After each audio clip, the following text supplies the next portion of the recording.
10 millones de ciudadanos y que la mitad de esos ciudadanos se dedican al comercio ambulatorio. Muy buenos días, doctor.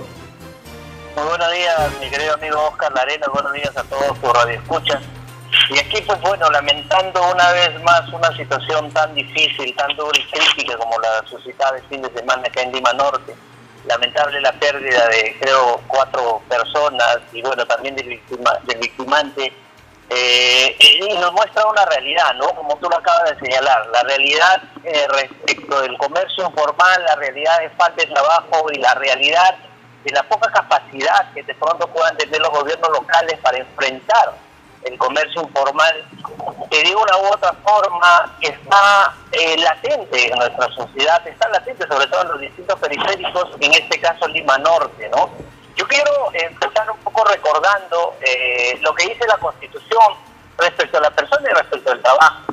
El artículo 1 de la Constitución Política de nuestro país establece que la defensa de la persona humana y el respeto de su dignidad son el fin supremo de la sociedad y del Estado. Es decir, que la sociedad y el Estado están y existen para poder defender a la persona humana. Y como personas que todos estamos dentro de un Estado, tenemos derechos, y uno de los derechos que consagra también la Constitución es el derecho al trabajo. Y así lo establece el artículo 2 cuando señala que son derechos fundamentales de la persona y que toda persona tiene derecho a trabajar libremente con sujeción a la ley. Y desde esos puntos y desde esos conceptos que establece la Constitución podemos empezar a conversar un poco más en extenso lo que la situación actual está viviendo en nuestro país respecto al trabajo y específicamente del comercio informal, mi querido. Ahora, doctor, a la luz de los hechos, a la luz de la realidad que vive nuestra nación, donde la falta de trabajo es un común denominador, ¿puede alegremente la autoridad, el Estado, perseguir al trabajador ambulatorio sin darle una posibilidad de ordenarse, de organizarse, de generarle un puesto o un espacio de trabajo decoroso? Definitivamente es un deber del Estado, ¿no? Y en este caso los gobiernos locales, a través de las municipalidades, no pueden escapar a ese mandato constitucional. Yo decía al inicio de su intervención que el Estado como tal debe garantizar la defensa de la persona humana. Y dentro de esos derechos que tiene la persona, como por ser persona, es el derecho al trabajo. Y ahí establece el artículo 15, establece, por ejemplo, que toda persona tiene derecho a trabajar libremente con sujeción a la ley. Es decir, los seres humanos, las personas en específico, tenemos un derecho, que es el derecho al trabajo. Y el Estado tiene un deber, es el deber de bienestar social y tiene que acondicionar también posibilidades y condiciones de trabajo. Los gobiernos locales, si bien es cierto, están para ordenar a nuestra sociedad, están para ordenar las áreas públicas, no pueden ser ajenos a una realidad que vive nuestro Estado. ¿Cuál es? La presencia de trabajadores en la calle, la presencia del comercio informal. Y para ello tiene que establecer políticas públicas de reordenamiento del comercio informal. Claro que sí. Lamentablemente vemos en muchos gobiernos locales que simplemente pues se usa la violencia, se usa la fuerza para retirar a estos trabajadores de la calle, pero no se plantean algunas alternativas para darle solución a este problema. Claro que sí. Ahora, doctor, bajo ese marco, debería, por ejemplo, actualmente hay un acuerdo nacional que se reúne periódicamente en palacios de gobierno. Yo me pregunto, en este acuerdo nacional que tiene como agenda políticas de Estado, ¿no es acaso cierto que el trabajo debería estar en agenda de estas autoridades que debaten el acuerdo nacional de nuestro país? Bueno, definitivamente el trabajo es un problema que no solo acarrea de estos gobiernos, sino desde mucho atrás, ¿no? Siempre hablamos de la necesidad y posibilidades de trabajo.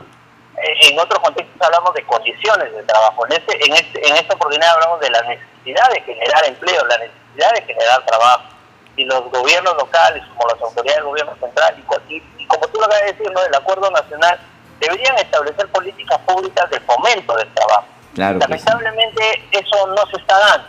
Lamentablemente eso no se está señalando.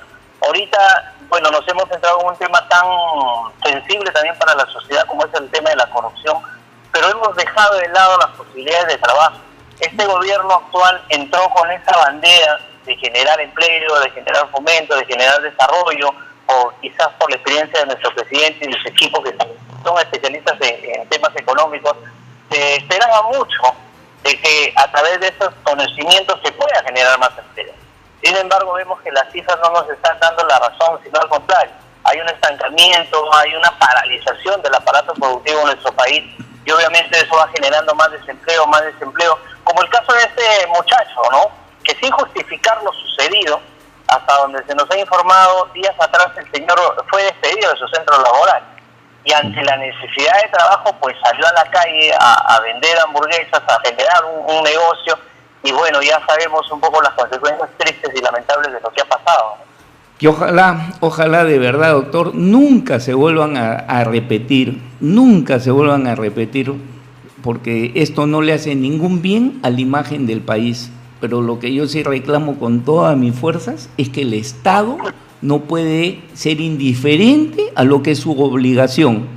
El trabajo y los derechos laborales, oiga, son garantías constitucionales para el desarrollo de la persona, y eso no se está cumpliendo. Y mientras eso no se cumpla, el país va a vivir en la zozobra. De verdad que sí. Mi estimado doctor. Mira, hay un artículo de la Constitución, permíteme señalar el artículo 23 de la Constitución, un poco en relación a lo que tú señalas, ¿no? Dice el artículo 23 de la Constitución, dice: el trabajo en sus diversas modalidades es objeto de atención prioritaria del Estado, el cual protege especialmente a la madre, al menor de edad y al impedido que trabaja. Mira, la misma Constitución dice que el trabajo es una prioridad del Estado. El Estado tiene que ponerle atención al tema de trabajo, ¿no? Dice también: el Estado promueve condiciones para el progreso social y económico, en especial mediante políticas de fomento del empleo productivo y de educación para el trabajo. Y nosotros nos preguntamos, ¿dónde están esas políticas de fomento para el trabajo? No hay. Y hay que también advertir, mi querido Oscar, y a nuestros vecinos, esto es un hecho lamentable y triste, pero puede ser el detonante de hechos que se puedan desencadenar más adelante. La situación de trabajo, la falta de trabajo puede provocar situaciones también de desorden social, de desorden mental en las personas, dada la necesidad, y puede llevarnos también a situaciones críticas, ¿no? No nos olvidemos también por el lado de las autoridades, o sea, no nos olvidemos que ahorita está en riesgo la vida, por ejemplo, de un funcionario público, quien también no sabemos en qué condiciones pueda laborar. Porque como tú señalas también en tu artículo, ¿no? Una persona que va y notifica, le dice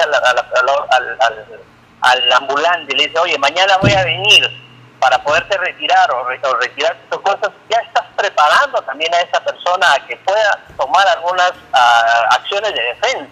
Sí, imagínate cómo se exponen también los funcionarios públicos. No hay que olvidar también ese contexto o ese lado del lado de la autoridad, ¿no? De verdad que hay muchas cosas por hacer.